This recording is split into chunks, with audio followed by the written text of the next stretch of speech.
Residential ഓഫീസിലേക്കുള്ള sign language ഇന്റർപ്രറ്ററുടെ വേക്കൻസിയെ പറ്റി പറയാനായിരുന്നു ഹിജുവിന്റെ senior വളരെ അത്യാവശ്യമായി അവളെ വിളിപ്പിച്ചത്. ഹിജു ഒരുപാട് കാലമായി സാമോണിന്റെ ഫാനാണ്. അവന്റെ എല്ലാ വീഡിയോസും വെച്ച് അവൾ റിഹേഴ്സൽ നടത്താറുണ്ട്. അങ്ങനൊരു വേക്കൻസി വന്നപ്പോൾ സീനിയർ ആദ്യം അവളെ തന്നെ വിളിച്ച് വിവരം പറഞ്ഞത് അതുകൊണ്ടാണ്. പക്ഷേ തനിക്ക് ഈ ജോലിക്ക് താല്പര്യമില്ല എന്നാണ് ഹിജു പറഞ്ഞത്. ഇപ്പോൾ സാമോനെ കുറിച്ച് കേൾക്കുന്നത് തന്നെ അവൾക്ക് കലയായി തുടങ്ങിയിട്ടുണ്ടല്ലോ. അപ്പോൾ പിന്നെ അവന്റെ ഓഫീസിലേക്ക് ജോലിക്ക് പോകുന്നതിനെ പറ്റി അവൾക്ക് ചിന്തിക്കാൻ പോലും പറ്റുന്നില്ല.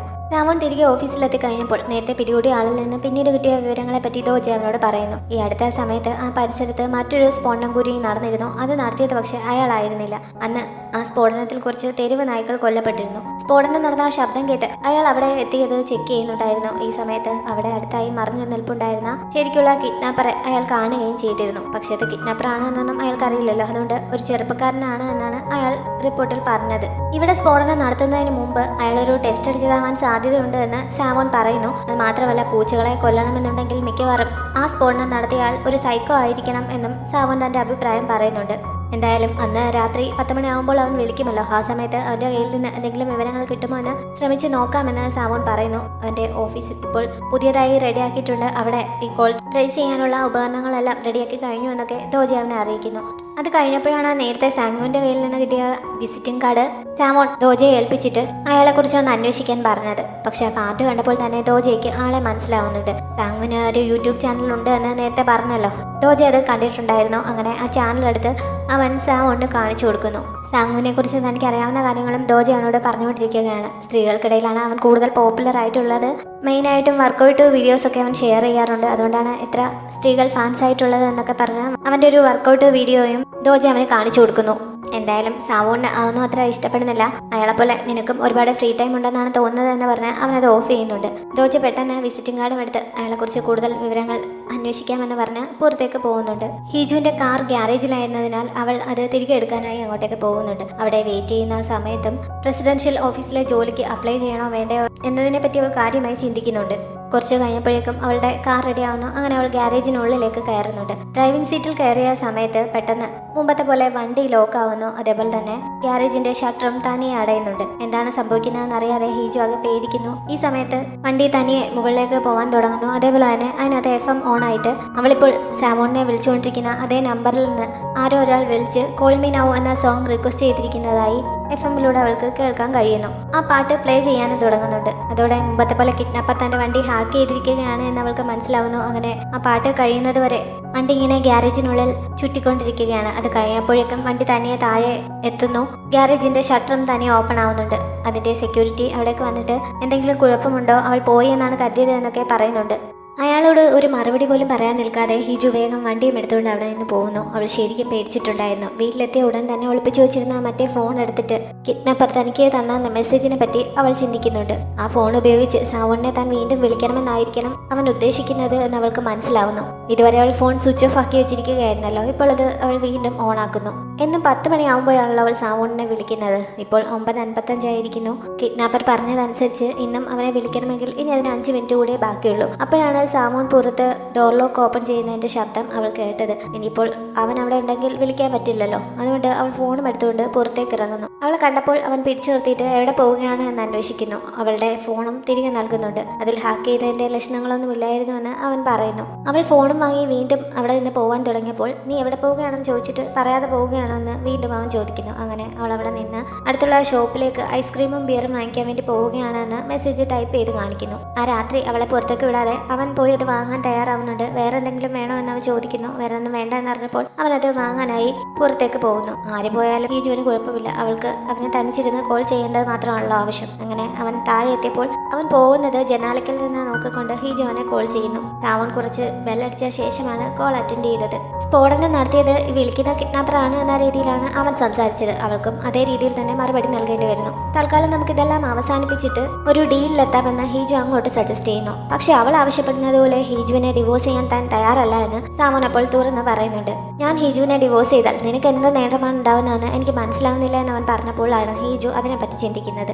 തങ്ങൾ ഡിവോഴ്സ് ആയി കഴിഞ്ഞാൽ കിഡ്നാപ്പർക്ക് കിട്ടുന്ന നേട്ടത്തെക്കുറിച്ച് വേണമല്ലോ അവനോട് പറയാൻ. ആലോചിച്ചിട്ട് അവൾക്ക് പെട്ടെന്നൊരു മറുപടിയും കിട്ടുന്നില്ല. അതുകൊണ്ട് തന്നെ പിടിച്ചു നിൽക്കാൻ വേണ്ടിയിട്ട് നീ ഇപ്പോൾ അവളെ ഡിവോഴ്സ് ചെയ്താലും നിനക്ക് പ്രത്യേകിച്ചൊന്നും സംഭവിക്കാൻ പോകുന്നില്ലല്ലോ. ഇപ്പോഴും നിങ്ങൾക്കിടയിൽ നല്ല ബന്ധമൊന്നും അല്ലല്ലോ. വെറുതെ ഒരു ഭാര്യ എന്ന രീതിയിൽ അവൾ അവിടെ നിൽക്കുന്നു എന്നല്ലേ ഉള്ളൂ. അവളോട് ഒരു താല്പര്യവും ഇല്ലാതെ ഈ ബന്ധം ഇങ്ങനെ വലിച്ചിഴച്ച് കൊണ്ടുപോകുന്നതിനേക്കാൾ അതിന് അവസാനിപ്പിക്കുന്നതല്ലേ നല്ലതെന്ന് അവൾ ചോദിക്കുന്നു. അതിന്റെ മറുപടി അവൻ തൊട്ട് മുന്നിലിരുന്ന് പറയുന്നത് പോലെയാണ് അവൾക്ക് ഫീൽ ചെയ്തത്. നീ ഇപ്പോൾ ചോദിക്കുന്നത് കേൾക്കുമ്പോൾ എനിക്ക് എങ്ങനെയാണ് ഫീൽ ചെയ്യുന്നതെന്ന് എനിക്ക് പറഞ്ഞറിയിക്കാൻ പറ്റുന്നില്ല. നീ ഇത് മറ്റാർക്കും വേണ്ടി ചോദിക്കുന്നത് പോലെയാണ് എനിക്ക് തോന്നുന്നത്. ഹീജുമായിട്ട് ശരിക്കും എന്ത് റിലേഷനാണ് നിനക്കുള്ളത്?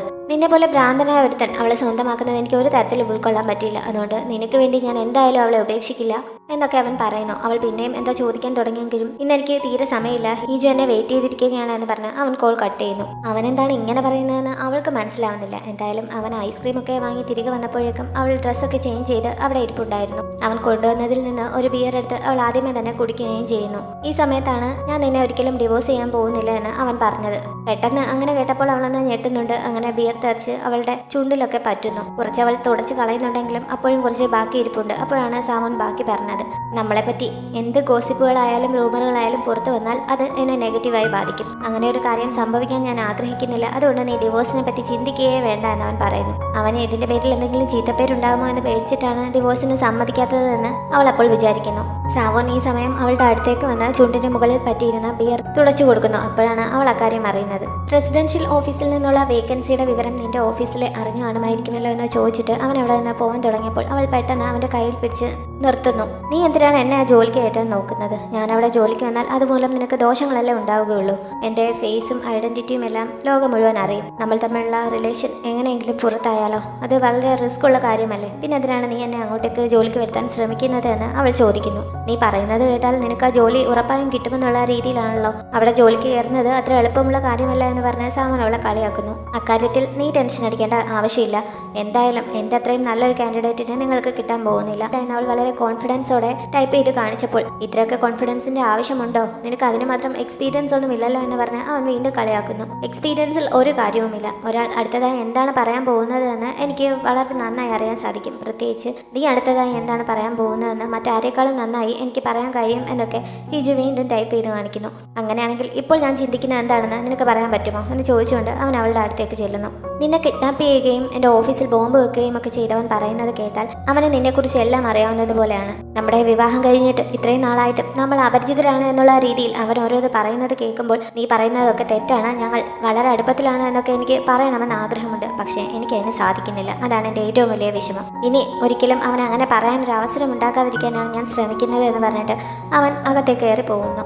അവൻ ഉദ്ദേശിക്കുന്നത് എന്താണെന്നൊന്നും ഹീജുവിന് അപ്പോൾ മനസ്സിലാവുന്നില്ല. പക്ഷേ അവൻ കയറിപ്പോയിരിക്കുന്നത് തൻ്റെ ബെഡ്റൂമിലേക്കാണ് എന്ന് അവൾ അപ്പോഴാണ് തിരിച്ചറിയുന്നത്. അങ്ങനെ അവൾ വേഗം അവൻ്റെ പുറകെ ചെല്ലുന്നു. അപ്പോഴേക്കും അവൻ അവളുടെ ബെഡിൽ കയറി കിടന്നു കഴിഞ്ഞിരുന്നു. സാധാരണ രണ്ടുപേരും കിടക്കാറുള്ളത് 2 മുറിയിലാണല്ലോ. അപ്പോൾ പതിവിന് വിപരീതമായിട്ട് അവൻ അവിടെ കയറി കിടക്കുന്നത് കണ്ടാണ് അവൾ ആകെ സംശയിച്ച് നിൽക്കുന്നത്. അവളുടെ നിൽപ്പ് കണ്ടിട്ട്, നീ എന്താണ് ഇങ്ങനെ നോക്കുന്നത്? ഞാൻ എന്താ നിന്നെ കടിക്കുമോ? വേണമെങ്കിൽ വന്നിടന്ന് ഉറങ്ങാൻ നോക്കാൻ അവൻ പറയുന്നു. പക്ഷെ അവൾ പിന്നെയും അവിടെ സംശയിച്ച് നിൽക്കുകയാണ്. നീ കിടക്കുന്നില്ലെങ്കിൽ കിടക്കണ്ട, ഞാൻ ലൈറ്റ് ഓഫ് ചെയ്യുകയാണെന്ന് പറഞ്ഞ് അവൻ ലൈറ്റ് ഓഫ് ചെയ്യുന്നുണ്ട്. ഹീജു പെട്ടെന്ന് വീണ്ടും അത് ഓണാക്കുന്നു. ഇങ്ങനെ 2-3 തവണ അവൻ ഓഫ് ആക്കുകയും അവൾ ഓൺ ആക്കുകയും ചെയ്യുന്നുണ്ട്. അവസാനം, നിനക്കെന്താ എൻ്റെ അടുത്ത് കിടക്കാൻ ഇത്ര പേടിയാണോ? ഞാൻ നിന്നെ എന്തെങ്കിലും ചെയ്യുമെന്ന് പേടിച്ചിട്ടാണോ? അങ്ങനെ എന്തെങ്കിലും ചെയ്യാനായിരുന്നെങ്കിൽ എനിക്ക് എന്നെ അത് സാധിക്കുമായിരുന്നു. നമ്മൾ എത്ര വർഷങ്ങളായിട്ട് ഒരുമിച്ചാണ്.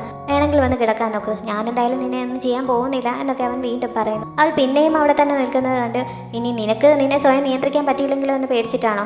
അങ്ങനെയാണെങ്കിൽ നീ എൻ്റെ അടുത്തേക്ക് വരണ്ട എന്ന് പറഞ്ഞ് അവൻ തിരിഞ്ഞു കിടക്കുന്നുണ്ട്. അത് കേട്ടപ്പോൾ ഹീജുവിന് ദേഷ്യം വരുന്നു. അങ്ങനെ അവൾ വാശി പോലെ അവൻ്റെ അടുത്ത് നിന്ന് കിടക്കുന്നുണ്ട്. തൻ്റെ തലയിണ അവൻ്റെ തലക്കീഴിൽ നിന്ന് വലിച്ചെടുത്ത് പ്രതിഷേധം പ്രകടിപ്പിച്ചുകൊണ്ടാണ് അവൾ കിടന്നത്. അവൻ പക്ഷേ അതത്ര കാര്യമാക്കാതെ കണ്ണടച്ചു കിടക്കുന്നു. ഹീജു മറുവശത്തേക്ക് തിരിഞ്ഞു കിടന്നപ്പോൾ, ഇങ്ങനെ തിരിഞ്ഞു കിടക്കുന്നത് ശരിയല്ല, ഇത് മറുവശത്ത് കിടക്കുന്ന ആളെ അപമാനിക്കുന്നതിന് തുല്യമാണ് എന്ന് അവൻ പറയുന്നുണ്ട്. അങ്ങനെ അവൾ അവൻ്റെ വശത്തേക്ക് തിരിഞ്ഞു കിടക്കുന്നു. അവൻ അതുവരെ കണ്ണടച്ച് കിടക്കുകയായിരുന്നെങ്കിലും അപ്പോൾ കണ്ണു തുറന്നിട്ട്, അവൻ എൻ്റെ ഓഫീസ് അറിയാം, അപ്പോൾ പിന്നെ വീടും ഒട്ടും സേഫ് ആവാൻ സാധ്യതയില്ല. ഇന്നൊരു രാത്രിയെങ്കിലും സമാധാനത്തോടെ ഉറങ്ങിക്കോ. അതേപോലെ അവനന്ന് നിന്നെ കിഡ്നാപ്പ് ചെയ്ത ദിവസം നടന്നതൊക്കെ ഒരു ദുസ്വപ്നം കണ്ടതാണെന്ന് കരുതിയാൽ മതി.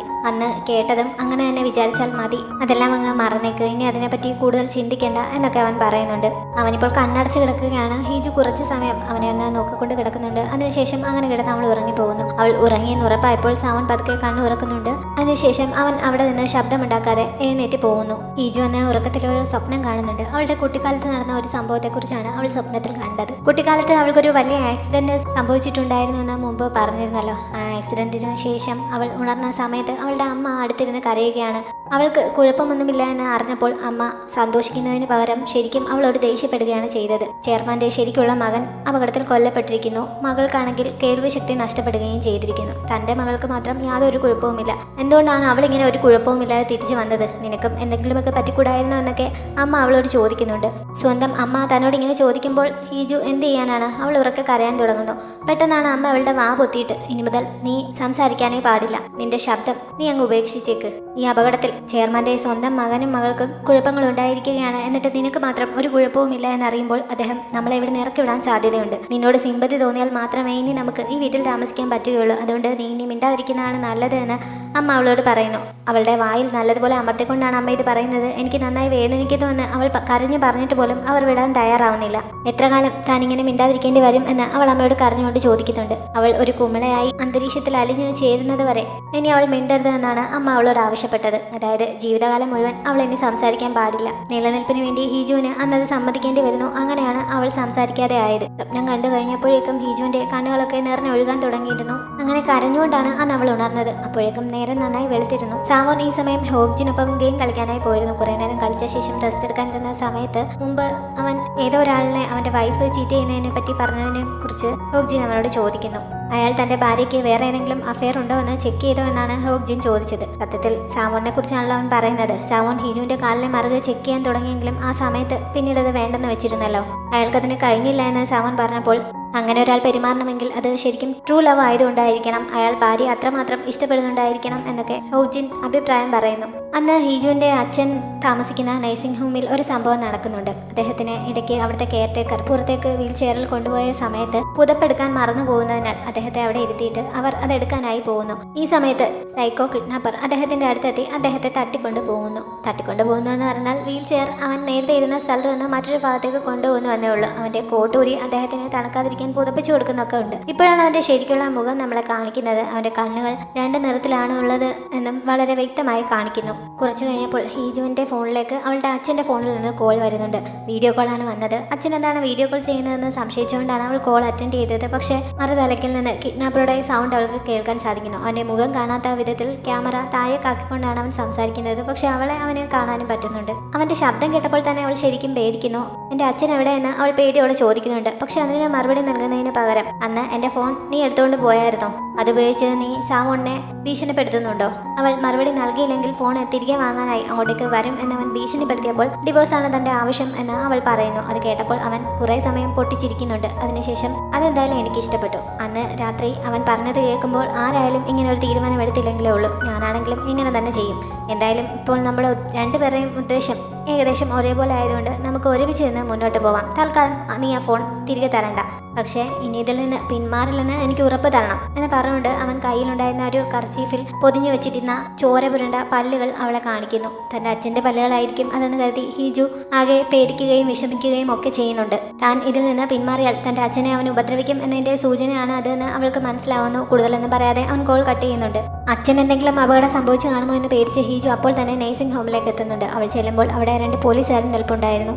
അവരെന്താ അവളോട് പറയാൻ തുടങ്ങുന്നുണ്ടെങ്കിലും അതൊന്നും കേൾക്കാൻ നിൽക്കാതെ അവൾ വേഗം റൂമിലേക്ക് ചെന്ന് അച്ഛനെ ശ്രദ്ധിക്കുന്നു. അച്ഛന് കുഴപ്പമൊന്നുമില്ല എന്ന് കണ്ടപ്പോഴാണ് അവൾക്ക് സമാധാനമായത്. ഇടയ്ക്ക് പുറത്തേക്ക് കൊണ്ടുപോയ സമയത്ത് അദ്ദേഹത്തെ മിസ്സിംഗ് ആയ വിവരം കെയർ ടേക്കർ അവളോട് പറയുന്നു. തന്റെ കയ്യിൽ നിന്ന് പറ്റിയ അബദ്ധമായതുകൊണ്ട് അതിന് ക്ഷമ ചോദിക്കുകയും ചെയ്യുന്നുണ്ട്. പിന്നീട് അച്ഛനെ കണ്ടെത്തിയ സമയത്ത് അദ്ദേഹത്തിന്റെ കയ്യിൽ ഇതുണ്ടായിരുന്നു എന്ന് പറഞ്ഞ് ആ പോലീസ് ഓഫീസർ ഒരു കവറിൽ സൂക്ഷിച്ചിരുന്ന ആ പല്ലുകളെടുത്ത് അവളെ കാണിക്കുന്നു. പക്ഷേ ഇത് അദ്ദേഹത്തിൻ്റെതല്ല, മറ്റാരുടെയെങ്കിലും ആയിരിക്കണം. അതൊക്കെ ഇനി എന്തെങ്കിലും ടെസ്റ്റൊക്കെ നടത്തിയാലേ അറിയാൻ പറ്റുകയുള്ളൂ. അതിന് വേണ്ടിയിട്ട് ഞങ്ങൾക്കൊപ്പം ഒന്ന് വരാമോ എന്ന് പോലീസ് ഓഫീസർ അവളോട് ചോദിക്കുന്നു. അതിനെന്തെങ്കിലും മറുപടി പറയുന്നതിന് മുമ്പേ അവളുടെ അച്ഛൻ ഉണരുന്നുണ്ട്. അവൾ വേഗം അദ്ദേഹത്തിന്റെ അടുത്തേക്ക് ചെല്ലുന്നു. അവനെ വിളിക്കണം ചേച്ചി എന്ന് കിഡ്നാപ്പർ അവളോട് നേരത്തെ ആവശ്യപ്പെട്ടതുപോലെ ഇപ്പോൾ അവളുടെ അച്ഛനും പറയുന്നുണ്ട്. അവൻ അദ്ദേഹത്തെ പറഞ്ഞ് പഠിപ്പിച്ചിട്ട് പോയതാണത് എന്ന് അവൾക്ക് മനസ്സിലാവുന്നു. അവളുടെ ബോധം നഷ്ടപ്പെടുന്നത് പോലെ പെട്ടെന്ന് തളർന്ന് വീഴാൻ തുടങ്ങുന്നുണ്ട്. അച്ഛനാണെങ്കിൽ അത് തന്നെ വീണ്ടും വീണ്ടും പറഞ്ഞുകൊണ്ടിരിക്കുകയാണ്. ഇനി തനിക്കിതിൽ നിന്ന് രക്ഷപ്പെടാൻ കഴിയില്ല എന്ന് ഹീജുവിന് മനസ്സിലാവുന്നു. പോലീസ് ഓഫീസേഴ്സ് കൂടുതൽ അന്വേഷണങ്ങൾക്കായി അവളും കൂടെ ചെല്ലണമെന്ന് പറഞ്ഞിരുന്നല്ലോ. അങ്ങനെ അവരുടെ കൂടെയാണ് അവൾ തിരികെ വന്നത്. പക്ഷേ പോകുന്ന വഴി അവരുടെ വണ്ടിയും ഹാക്ക് ചെയ്യപ്പെടുന്നു. എന്താണ് സംഭവിക്കുന്നതെന്ന് ഓഫീസർമാർക്ക് മനസ്സിലാവുന്നില്ല. പക്ഷെ ഹീജുവിന് ഇതും ആ കിഡ്നാപ്പറുടെ പണിയാണ് എന്ന് മനസ്സിലാവുന്നുണ്ട്. അവൻ ഫോണിലൂടെ നേരത്തെ പറഞ്ഞ കാര്യങ്ങളും അച്ഛനെ കൊണ്ട് പറയിപ്പിച്ച കാര്യങ്ങളും എല്ലാം കൂടി ചിന്തിച്ചപ്പോൾ അവൾക്കാകെ വോമിറ്റ് ചെയ്യാനുള്ള ഒരു ടെൻഡൻസി ഉണ്ടാകുന്നു. അവൾ കാറിൻ്റെ ഡോറിൽ പിടിച്ച് അത് തുറക്കാനുള്ള ശ്രമം നടത്തുന്നുണ്ട്. അവളുടെ അസ്വസ്ഥത കണ്ട് ഓഫീസേഴ്സ് വണ്ടി നിർത്തി കൊടുക്കുന്നു. അങ്ങനെ അവൾ വേഗം പുറത്തിറങ്ങി സൈഡിലേക്ക് ഇരുന്ന് വോമിറ്റ് ചെയ്യുന്നു. അത് കഴിഞ്ഞപ്പോൾ അവൾ അവിടെ ഇരുന്ന് കരയാൻ തുടങ്ങുന്നുണ്ട്. അല്ലെങ്കിലും ഞാൻ എന്താണ് ഈ പ്രതീക്ഷിക്കുന്നത്? കുട്ടിക്കാലം മുതൽ ഒരുപാട് വേദനിപ്പിക്കുന്ന അനുഭവങ്ങൾ മാത്രമേ അവളുടെ ജീവിതത്തിൽ ഉണ്ടായിട്ടുള്ളൂ. അതൊക്കെ അവളുടെ മനസ്സിലൂടെ കടന്നു പോകുന്നു. അവൾ എന്തിനാണ് ഇങ്ങനെ പെട്ടെന്നിരുന്ന് കരയുന്നതെന്ന് ഓഫീസർമാർക്ക് മനസ്സിലാവുന്നില്ല. ഈ ലോകത്ത് എനിക്ക് കൂട്ടായിട്ട് ആരുമില്ല, ഞാൻ എപ്പോഴും ഒറ്റയ്ക്കാണ് എന്നൊക്കെ ചിന്തിച്ചുകൊണ്ട് ഹീജു അവിടെ ഇരുന്ന് പൊട്ടിക്കരയുന്ന സമയത്താണ് പെട്ടെന്ന് 3 സെക്യൂരിറ്റി ഓഫീസേഴ്സിന്റെ അകമ്പടിയോടെ ഒരു കാർ അങ്ങോട്ടേക്ക് വന്നത്. ഇത്ര വലിയ സെക്യൂരിറ്റിയോടെ ഒരു വണ്ടി അങ്ങോട്ടേക്ക് വരുന്നത് കണ്ട് 2 പോലീസ് ഓഫീസേഴ്സും അന്തം വിട്ട് നിൽക്കുകയാണ്. വണ്ടികൾ അവരുടെ അടുത്ത് കൊണ്ടുവന്ന് നിർത്തുന്നു. കാറിൽ നിന്ന് പുറത്തേക്ക് ഇറങ്ങിയത് സാമോനാണ്. അവൻ അവരുടെ അടുത്തേക്ക് ചെല്ലുന്നുണ്ട്. അവന്റെ വരവൊക്കെ കണ്ടപ്പോൾ 2 ഓഫീസർമാരും നല്ല ത്രില്ലടിക്കുന്നുണ്ട്. കാരണം TV-യിൽ മാത്രം കണ്ട് പരിചയമുള്ള അവനെ നേരിട്ട് കാണുന്നതിന്റെ സന്തോഷത്തിലാണ് അവർ. പിന്നീടാണ് ഹീജു അവനെ കാണുന്നത്. അവളും ശരിക്കും ഷോക്കായി എന്ന് പറയണ്ടല്ലോ. സാമോൻ അവരുടെ അടുത്തേക്ക് വന്ന ഓഫീസേഴ്സ് അതുവരെ ചെയ്ത കാര്യങ്ങളെ അഭിനന്ദിക്കുന്നു. അതിനുശേഷം അവരോട് തിരികെ പോയിക്കൊള്ളാൻ പറയുന്നു. കേസ് ഫയൽ ചെയ്യാൻ വേണ്ടിയിട്ട് മറ്റൊരു ദിവസം സ്റ്റേഷനിലേക്ക് വന്നോളാമെന്ന് അവൻ പറഞ്ഞപ്പോൾ നിങ്ങൾ തമ്മിൽ എന്താണ് റിലേഷൻ എന്ന് അവർ ചോദിക്കുന്നു. ഞങ്ങൾ ഫാമിലിയാണ് എന്ന് പറഞ്ഞ് അവൻ താഴെ ഇരിപ്പുണ്ടായിരുന്ന ഹീജുവിനെ പിടിച്ച് എഴുന്നേൽപ്പിച്ചിട്ട് ഇവൾ എൻ്റെ ഭാര്യയാണ് എന്ന് അവരോട് പറയുന്നു. ഇത് കേട്ടപ്പോൾ ശരിക്കും ഞെട്ടിയത് ഹീജു ആണ്. വിവാഹം കഴിഞ്ഞ് ഇത്രയും കാലത്തിനിടയിൽ ആദ്യമായിട്ടാണ് താൻ അവൻ്റെ ഭാര്യയാണ് എന്ന രീതിയിൽ അവൻ ആരോടെങ്കിലും പരിചയപ്പെടുത്തുന്നത്. കേട്ടത് വിശ്വസിക്കാൻ കഴിയാതെ അന്തം വിട്ട് അവൾ അവനെ നോക്കി നിൽക്കുന്നിടത്ത് ഈ എപ്പിസോഡ് അവസാനിക്കുന്നു.